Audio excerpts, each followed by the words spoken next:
Hi, my name is Chinny, and I've gotten into Overwatch for around 2 years now, and as of 2 months ago, I decided to play Overwatch without a crosshair because I find it a new way to enjoy the game, as well as a way to challenge my skills and find out more about myself and what I'm learning and everything of the sort. So I'm going to go over the DPS heroes of playing Overwatch without a crosshair.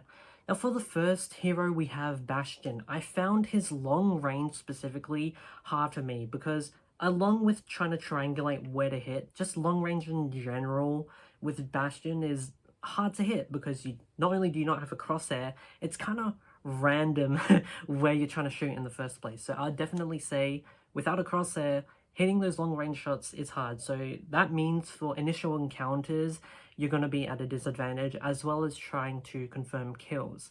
I would also state that I don't know if this is real, but when I was in his turret form, I would find his spread like really big. It's like really apparent to me. I don't know if they've changed the spread over the course of the year or so, over the course of 2 years actually, but it feels like he does slightly less damage actually than he used to, because before I could beam a lot of people, but his spread just feels very outwards, and it's definitely noticeable. I can't really triangulate with his weapon. Usually I triangulate with the weapon and the ult and then just go in the middle and go off that.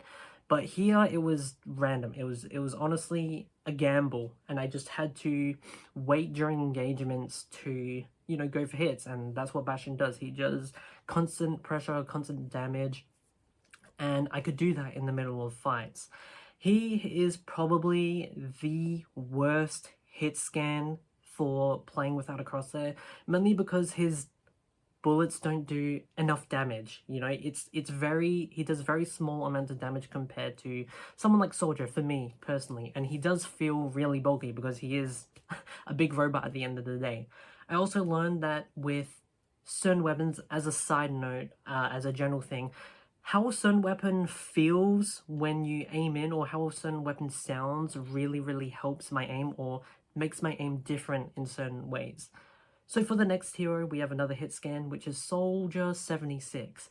I would say playing him without a crosshair is actually really easy. It's a lot easier to aim with him because, his gun is more up on the right side, but also he has a lot of bullets. So when you're hitting a lot of shots, those hit markers help in comparison to Bastion's, where when you aim with him, it just feels clunky.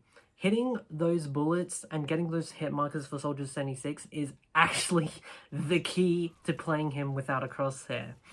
I think you can tell if you have good tracking with Soldier or not, because he's not a one-shot type DPS character. You have to do a constant stream of damage. So for people like Bastion and Soldier, you can tell if you have good tracking aim or not, because sometimes people's hands are really good at flicks, but then they can't track it for long or track targets. But for Soldier 76, you can definitely tell if you have the muscle memory for tracking or not. I also felt like I hit way more rockets for some reason. Like when I'm playing Stadium with a crosshair, it's like I don't really hit my rockets, and I don't know if that's because I just shoot it or because of the aimbot rockets, but even in normal games with a crosshair, even in comp, I'm not hitting my rockets because the switching from the hit scan to the projectile really messes me up psychologically. However, playing without a crosshair, it's based more on intuition, and projectiles for me, basing it off intuition really helps. And because I had no crosshair, just basing the rockets off intuition made me hit more rockets. Also, I don't know if my tracking aim is just good, but the aimbot, his ult, it didn't really feel effective, mainly because if you're good with Soldier's aim, you really don't need aimbot. And I know I am kind of a good with my tracking aim, and Soldier's very good for those tracking aims, so the aimbot doesn't feel as effective for him. And of course it doesn't make you invincible and insta-kill someone, and you still need good positioning and such, but yeah. I also didn't find myself using my heals a lot, mainly because, I don't know, you either apply pressure with your teammates or because you position yourself well, or your teammates just heal you good. But that's what I personally found from my soldier experience. You constantly just gotta apply pressure, gotta do damage. Now for Ashe, we have a really interesting one for Ashe. For Ashe, the thing is, I never used the non out of scope mode because that does like no damage, but I know some people use it. But I would say whenever I would use Ashe, I would always scope in because the, what do you call it, the aim sight, you can triangulate how you aim with the aim down sights.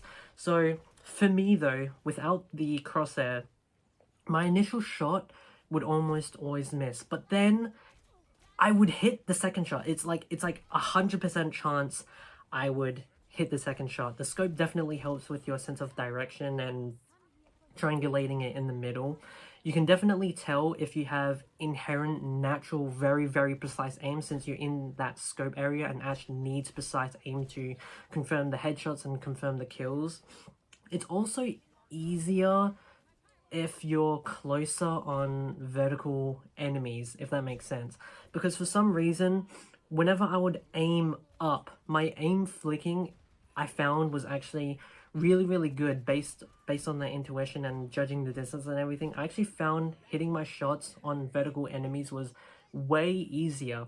I still haven't got the horizontal aiming figured out yet, but yeah, for some reason I would still hit headshots somehow. Like, I'd be aiming at the body, but then I'd still hit kind of more headshots than I would if I had a crosshair, which is something really weird to me.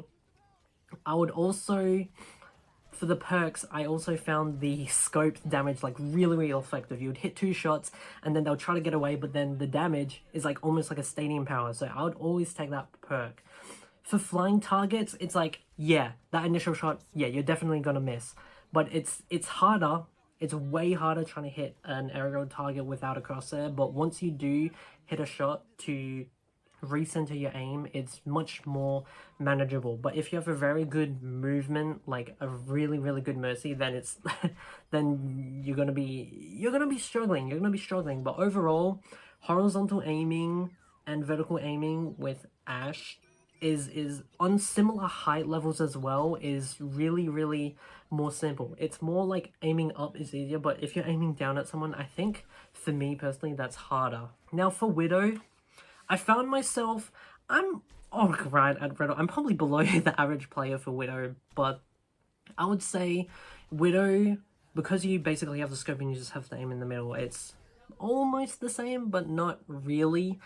I would find myself, I think me playing without a crosshair reveals a lot of what I do wrong mechanically as well as game sense wise.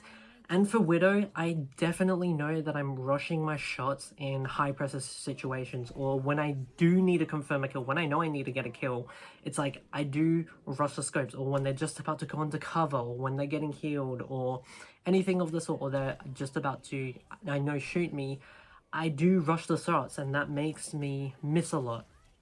For Widow, in comparison to Ashe, it's easier to hit the initial shot and it's more rewarding getting that headshot as it's getting a kill basically. Although once you hit that initial shot, because Widow's bullets do shoot slower, it's harder to confirm a longer range kill.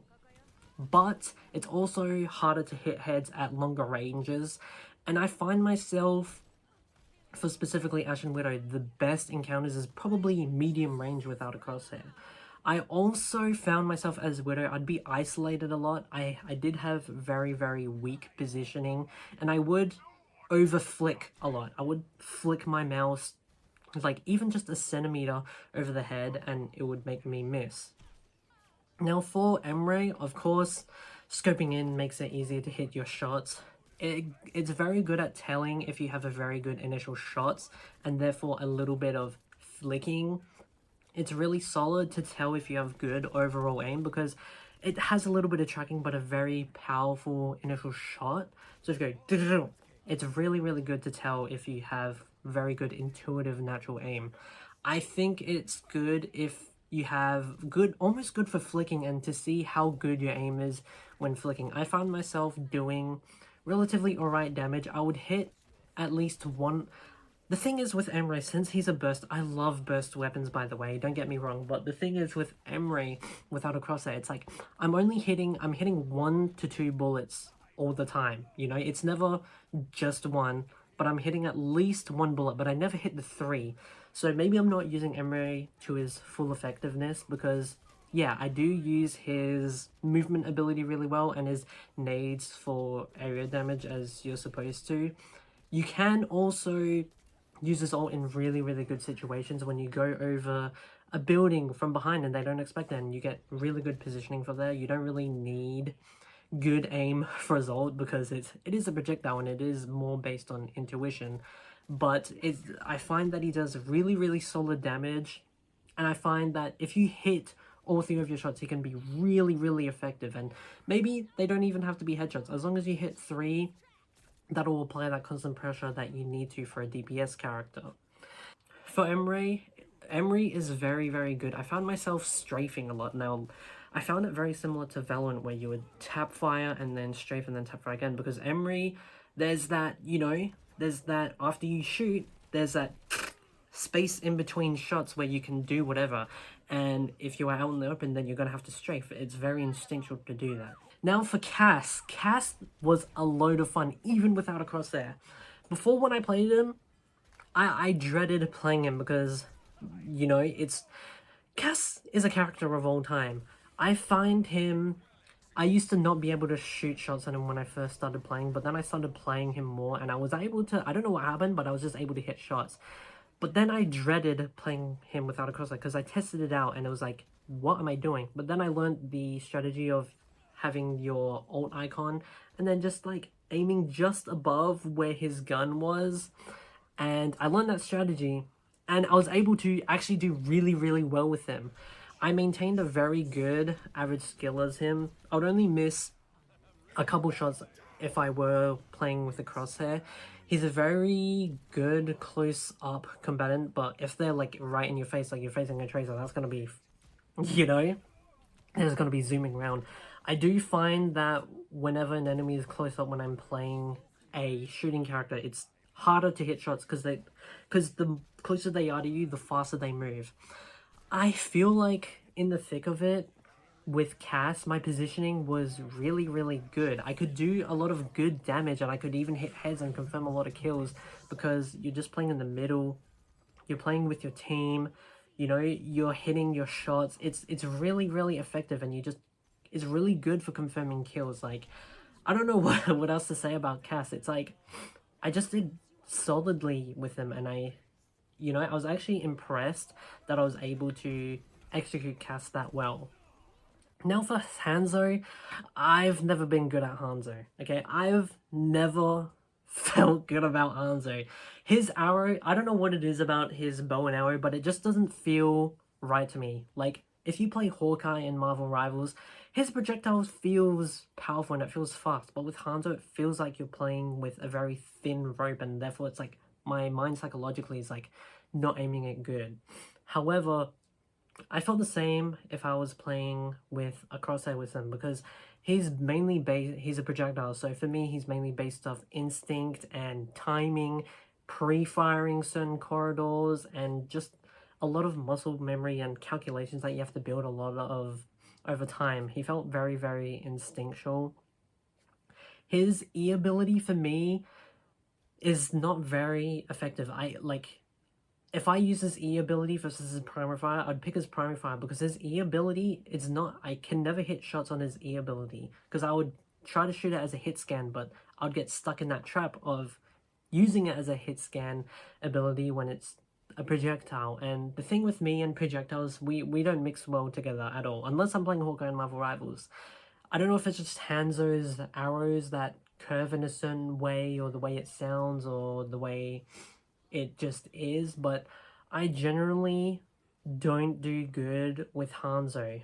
Like, being very, very timing.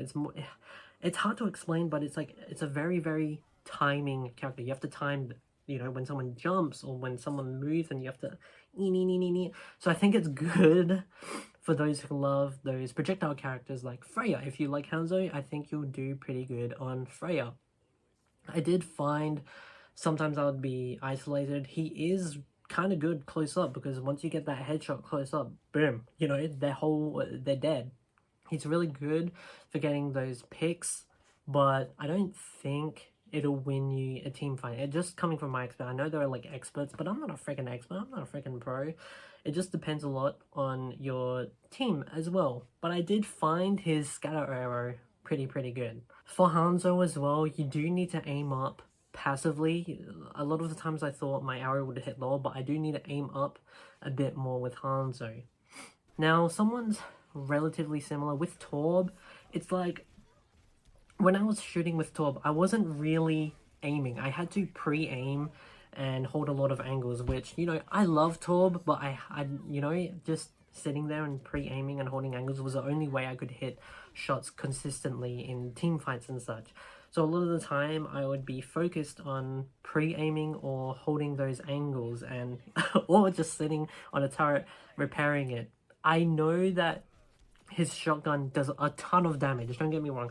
His shotgun does a ton of damage, but the thing about it is it feels different compared to like Fortnite, and you're shooting a shotgun with Fortnite. Shooting a shotgun in Overwatch feels way different, and I definitely think it's because it's a projectile, so you do have to have just a smidgen of pre-aiming or tracking or whatever the heck. But I would say relatively in 1v1s with Torb, it's like if I get into a 1v1, I'm kind of at medium range, I'm kind of cooked. I'm not going to hit a shot, and if I do hit a random headshot, then they're probably going to be dead. And that's the thing with me and Torb. It's like if I hit a random shot, they're dead, but otherwise it's going to go their way because it's so hard to hit a nail in this game. The only time when I would hit nails is when I really would like focus in. Like, you know, I play Overwatch for fun, but then for me to hit shots on top, I would have to like literally look and like calculate and like, okay, they're gonna move there, so I have to move it this exact much for the nail to hit. So if you want to focus a lot, I think Torb's your main, should be a good character for you to focus. Like, just go in raw, no turret, just shoot, you know? Like, for me, the only way I would hit shots is boom. I would have to literally like narrow my eyes so much. But I'm a really good shotgun player in just about every game. In Apex, I'm really good. In Fortnite, I'm really good with shotguns. But for Torb, his shotgun, his alternative click is like, it feels weird. It feels so weird and delayed. It's like I'm playing on lag with the shotgun. Now for Sojourn harasses people a lot. Okay, I would say Sojourn harasses people. Like, you see a Sojourn and a ton of bullets coming and you feel oppressed and harassed. And I hope I did that to my enemy team. But the thing is, her bullet spread goes everywhere. And yeah, a lot of it will hit people, and that's good. I think that might be the point of Sojourn. You just shoot a lot, and then it does add a lot of pressure to the fights and makes, you know, holds positions and gains a little bit of area. But the thing about it is, once you get your charge up, I found myself trying to switch from projectile to hit scan is basically impossible. I don't know if her lasers actually hit scan, but I could never hit a power shot with Sojourn. I'm literally not trolling. I would hit shots with the normal fire, but when I did the heavy shots, it was like literally impossible. And I don't know if this is just a psychological thing, trying to switch targets like that, or if I just need a certain time to prepare with big shots just mentally. But I could never hit any big shots, maybe because I was always in the fight, and so I'd always have to be moving around my mouse and not be focused. So maybe if I was in 1v1s, maybe I'd be able to hit shots. Maybe I'd miss them even more. But that's the thing about Sojourn. It takes, you know, I respect people who can hit a lot of heavy charge guns. And the thing about it is, I see people on the enemy team use Sojourn a lot, and they get tons and kills with the ults. But for me, since I could never hit a charge shot, it wasn't very effective, and I would always think I'm amped up, and then I'll just get... So I'd go in and then try to harass the backline, and then I'll just die because I'm not using my game sense where, okay, I need to play behind cover, you know? My ult doesn't make me invincible, but it does make me do more damage. So if anything, you should be playing more careful as Sojourn when you're ulting. I think it's really good at supporting kills because you do have a lot of shots of small damage, and I think the strategy is to spam those big shots basically in the middle of enemy teams, and hopefully they'll do big damage. At least that was my strategy. Surprisingly, it was easy to track even with the projectile, just to spam your shots. And switching from that projectile to hit scale again is like, you know, it's very, very for me. But I do really enjoy how when you slide you can still shoot. That's probably my favorite stuff about Sojourn and her kit. Now for Pharah, I get harassed by Pharahs a lot in Stadium and in Comp and in Quick Play. Pharahs are a pain to deal with, so when I finally played Pharah, it's Pharah. The area damage, since she's an explosive, is not as much as I thought it would be. A lot of the times I would be aiming at a character and then aiming just a bit too far off the character, or a bit further to the left or right of the character, because I was like, you know what, this would do good AoE damage, but it's almost like you have to hit basically within like a millimeter of the target to do that area damage. And I had to focus on the shots of where the enemy is going to be, but not where they are now, which does make a lot of sense since her projectiles are relatively slow. But you know, I can see how when I was focusing on getting those picks, I can see how much of a harasser she was, you know? I can see how much she annoys the enemy team and displaces their areas, and if you play her right, you can displace the area where they're trying to avoid the explosive and then isolate, and then somebody else can come in and swoop in. I also think the movement is really good when paired with that damage, and you do it all right with managing your fuel efficiently and playing behind buildings. I think throwing shots when someone is in the air is worth it. Okay, it's worth it. A couple times I did it, and a couple times I hit shots. I think it's totally worth trying to shoot targets in the air with the explosive, because not only does it do big damage, but then you can get in the air and then they have to go and heal. For our ult, it's like just ult where there's like a ton of people. Almost any time where there's a group of people is a good time, as long as the thing about all these characters, it's like a lot of the time, in order to show their true effectiveness, your team also has to be relatively effective, and they have to do their part as well, you know, in order for you to really shine, because you can't just carry. I know it's a team game and some people do genuinely carry, but like, you can't just, for a normal person like me, you can't just carry if your team is, you know, also bad when you're bad. So it's like, in order for me to shine or for a hero to shine, everyone has to do their part, and then, you know, you get those picks off. You know, you play as a team. That's why it's called a team game. I also aim lower than I thought I would have to be, because, you know, she's holding a rocket and it's very like, But even as a projectile explosive, she was really easy to learn the positioning and learn where to shoot and everything. I also really like the perks of the aimbot and the concuss.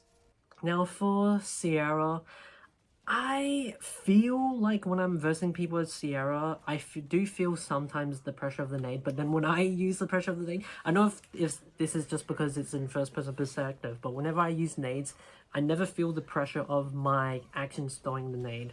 So I don't really feel much of the utility for like Emra or Sierra. Ults is like basically a one tap, and that gets you a lot of area for Sierra. Sierra's also really good for close up, and she's also kind of good. I found her pretty good playing at those off angles and getting that chip damage. And she's also really hard for tracking long range, mainly because of the wide spread. But you will get a lot of headshots. You will get a lot of random headshots since the bullets do spiral a lot. The aimbot is also really effective for singular targets with the speed attack perk, as they take a lot of damage and they either die or they try to escape, and then you can just kill them because you do so much damage in a short amount of time. Also, I found the movement ability really effective. Like, she can just go in and then go out, you know? She can go in to help, and then if it's too rough, then she can just get out. I find her movement ability actually really effective. Now for Unrun, freaking Unrun, bro. Because she shoots projectiles, I could barely hit any shots with her. She's like Emre with the treble shots, where I don't hit treble shots, but also projectiles, so I'm not hitting any shots. So for me, I did have to play her either pre-aiming or playing really close up. And you can't go in by yourself, even though I think she's a flanker as well. You can't go in by sell for anything. Well, you're not supposed to anyway, but I thought I could because with all my abilities. But I can definitely see why she's annoying.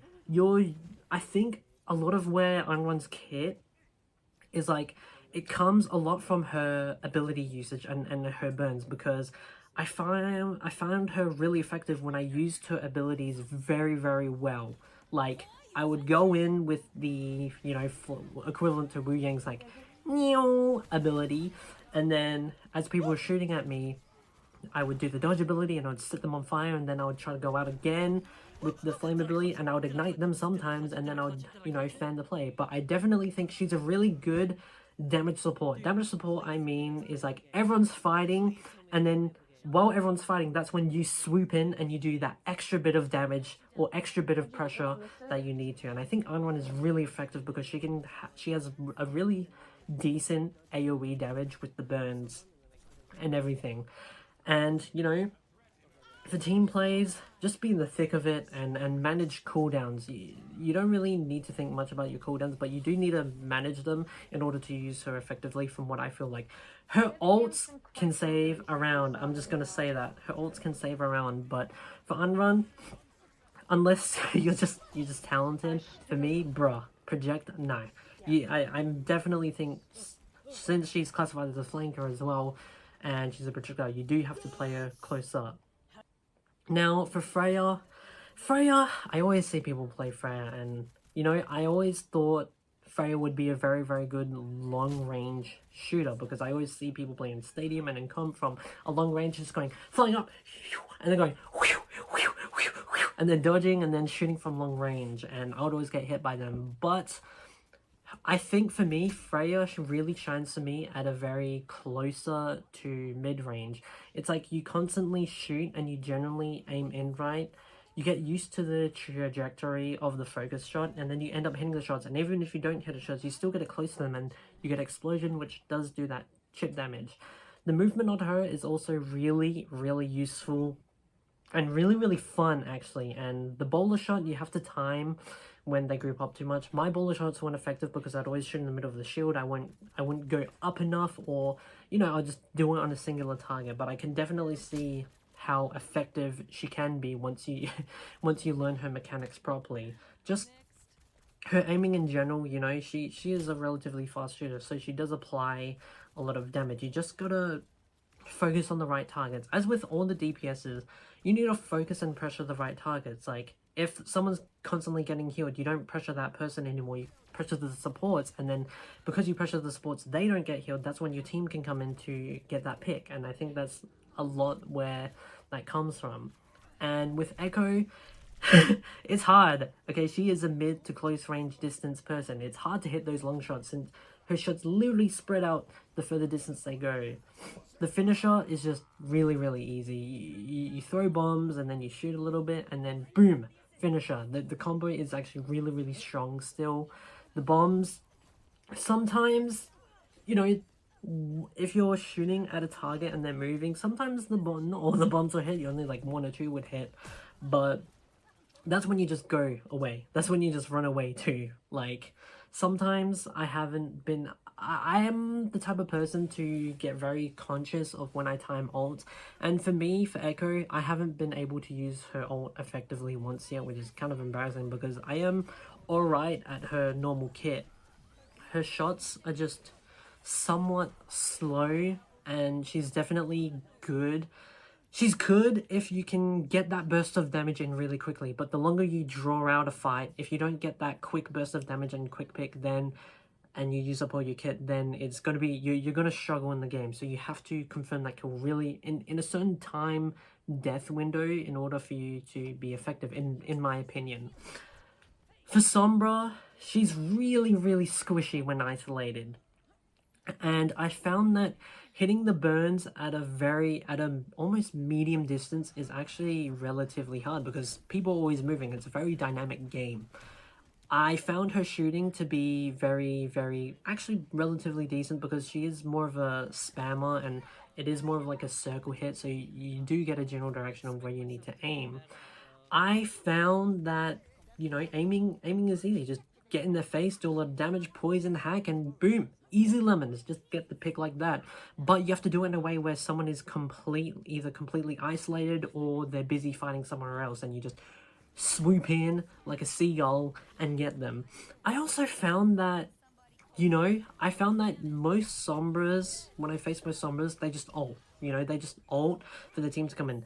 But I did do this one Sombra ult where I countered a Lucio ult, and I was super surprised because I didn't even think of that. I thought it's just to block abilities, but I didn't even think for Sombra ults to be used to counter other ults. And when I did that, I was like, whoa! Like, I did it by accident, not on purpose, because I didn't even know, but I was like, whoa, that was, I can see how Sombra can just shut down an ult and then shut down the whole momentum, and that can kill like the whole push or a very clutch scenario that would have been a very good support ult.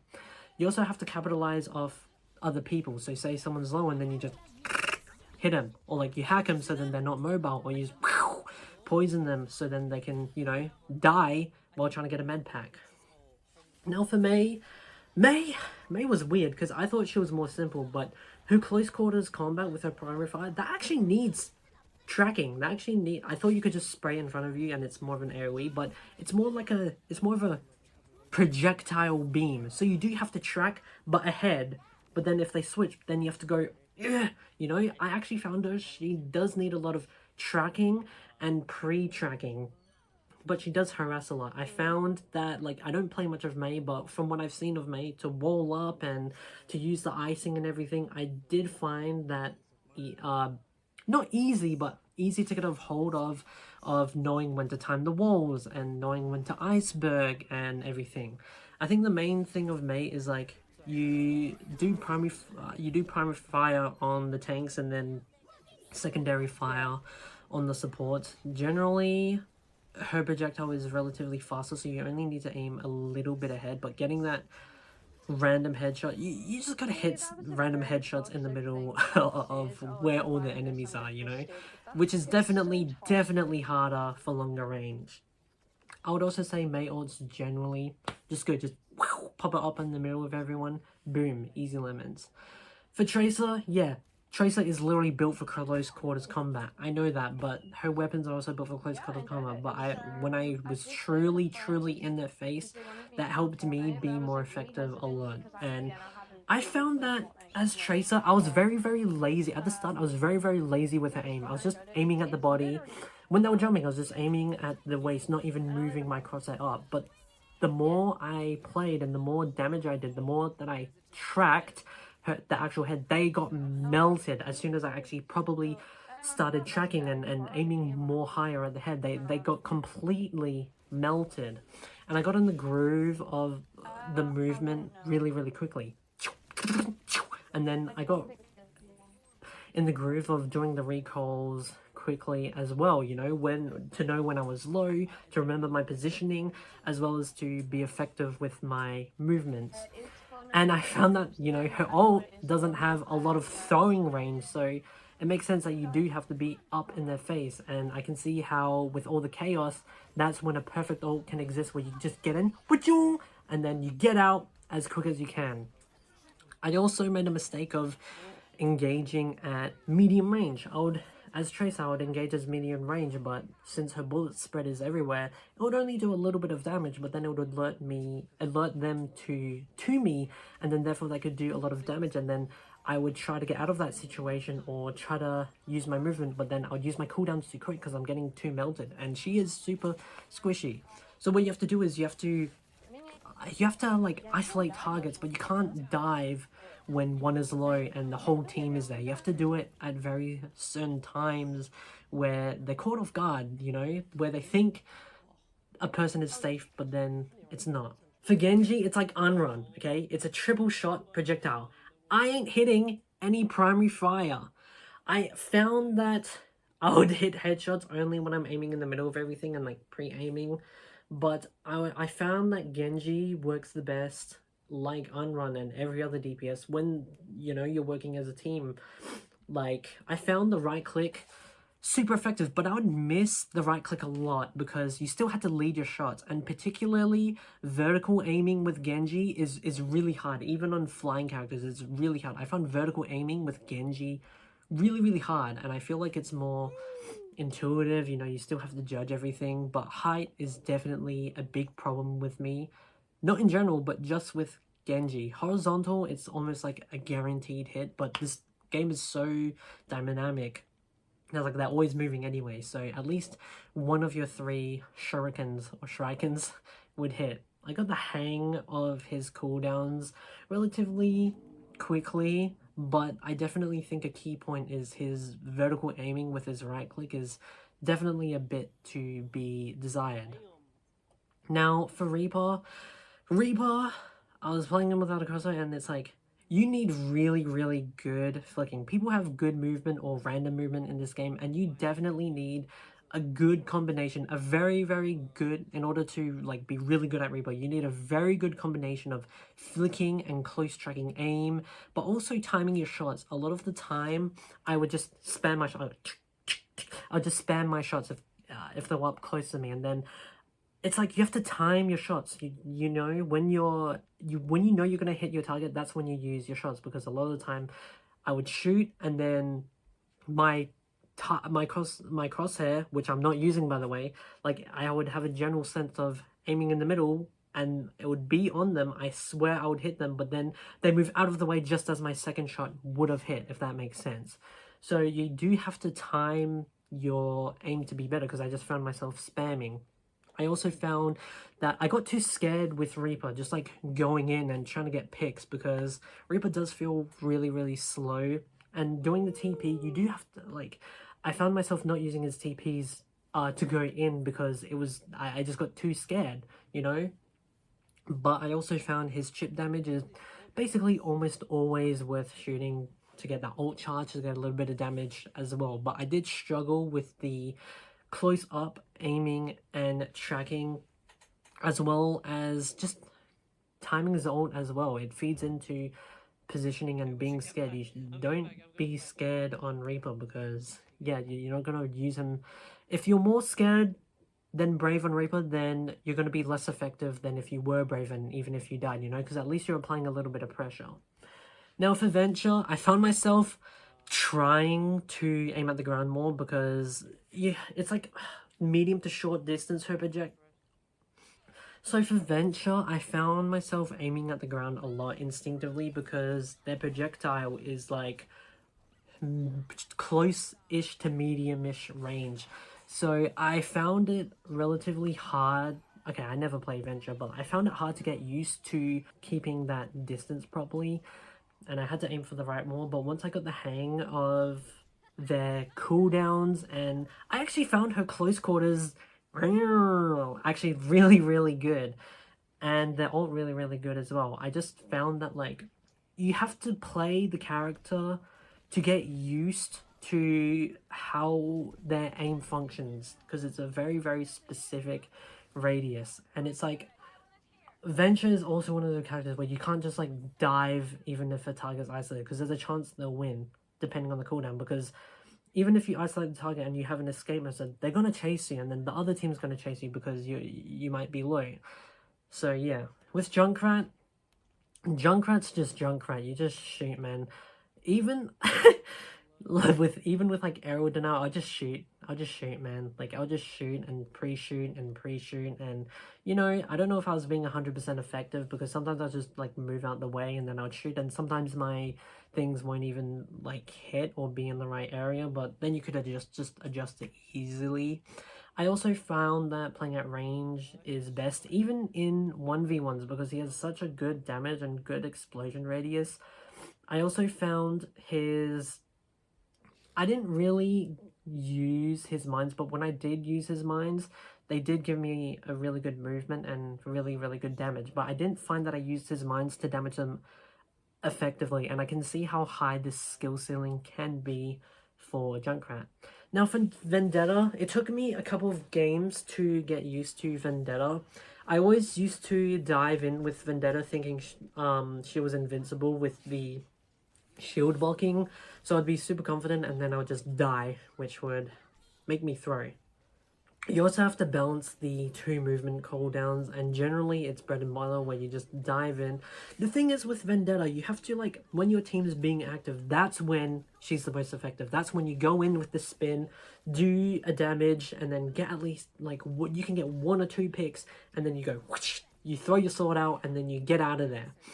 I think the range is a bit more desirable, even with the projectile, because playing up close, she is really effective. Depending on who you're playing against, you will generally be doing a lot of picks and a lot of good 1v1 damage. She's really good at 1v1 damage. I did find one thing that's effective. I would use my shield. I would die a lot because I would use my shield when I'm low, but I think a good way to use her shield is to use her shield pre-encounter or before you go in. You know, you block some damage before you go in, and then you get out, because you don't go into the fight damaged, and that's when your shield can be used more effectively. I just found for me that, like, that little quality of life using the shield, like, before, to me, not get damaged or prevent damage, it would help out my supports because they wouldn't have to heal me too. But also, she is really good in group fights. I thought she was more of a 1v1, but she really does shine in group fights when you can just do a ton of damage and everyone's busy, and getting those neat sushi picks or squishy picks, and depending if the team distracts or damages enough. At least we have Sim. Now Sim is probably the best hero to see if you have good tracking from short ranges to medium ranges, because you get rewarded for tracking, okay? I'm gonna just say it, you get rewarded for tracking big time with the multiplier. And I gotta say, Sim was very fluid to aim with for me personally, because I do like track aiming a lot, and getting rewarded for that, oh, even better. But the thing about Sim is, she's a squishy, so my positioning was not always the best. I'd always go in half deep, or I'd always go in lukewarm, so I wouldn't use her as effectively as I know I could have. So I'd always be scared or not using the TPs effectively, or going in at the right times and such like things. And by the time I build up the confidence to go in, then it's already too late, and then everyone just gets cooked up the wazoo.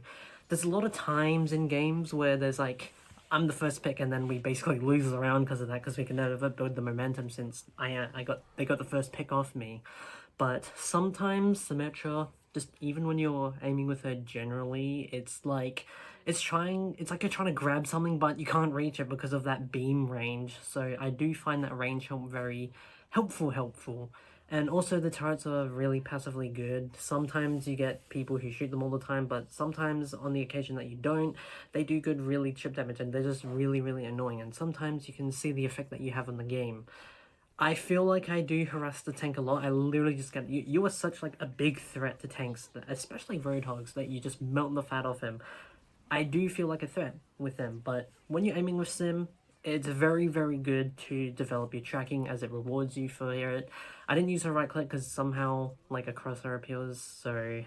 Plus it's a projectile, and I ain't using that, but that's all I learned. That's everything that I think I learned, and yeah,